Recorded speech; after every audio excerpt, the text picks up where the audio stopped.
Hi friends, welcome to AVRN Amudha channel. இன்றைக்கி நம்ம வீடியோவில் புத்துணர்ச்சியான புதினா சட்னி எப்படி செய்யுதுன்னு பார்க்கலாம் வாங்க. அதுக்கு நான் புதினாவை க்ளீன் பண்ணி வாஷ் பண்ணி எடுத்து வச்சுருக்கேன். ஒரு பாத்திரத்தில் எண்ணெய் ஊற்றிட்டு எண்ணெய் காஞ்சதும் சின்ன வெங்காயம் 10 சேர்த்துடலாம். இஞ்சி கொஞ்சமாக எடுத்து அதையே கட் பண்ணி சேர்த்துடலாம். 4 பல் பூண்டு அதையே கட் பண்ணி சேர்த்துடலாம். கொஞ்சமாக புளி சேர்த்துக்கலாம். இதெல்லாம் ஒரு டைம் நல்லா கலந்து விட்டுட்டு கொஞ்சம் வதங்கினதுக்கப்புறமா நம்ம வாஷ் பண்ணி வச்சுருக்க புதினா இலைகளை இதில் சேர்த்துடலாம். புதினா இலைகள் சேர்த்தாச்சு. இதையும் நல்லா கலந்து விட்டுடலாம். இந்த புதினா இலைகள் நல்லா பச்சை வாசனை போக வரைக்கும், அந்த பச்சைத்தன்மை போக வரைக்கும் நல்லா வதக்கி விட்டுக்கலாம். இந்த ஸ்டேஜில் ஸ்டவ்வை ஆஃப் பண்ணிடலாம்.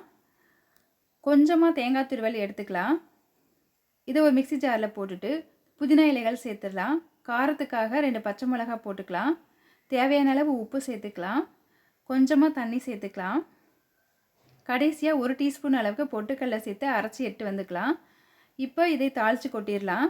ஒரு பாத்திரத்தில் எண்ணெய் ஊற்றிட்டு எண்ணெய் காஞ்சது கொஞ்சமாக கடுகு, 1 டீஸ்பூன் அளவுக்கு உளுந்தம்பருப்பு, 2 வரமிளகாய், கடைசியாக கறிவேப்பிலை இலைகள் சேர்த்துட்டு தாளித்து கொட்டிடலாம்.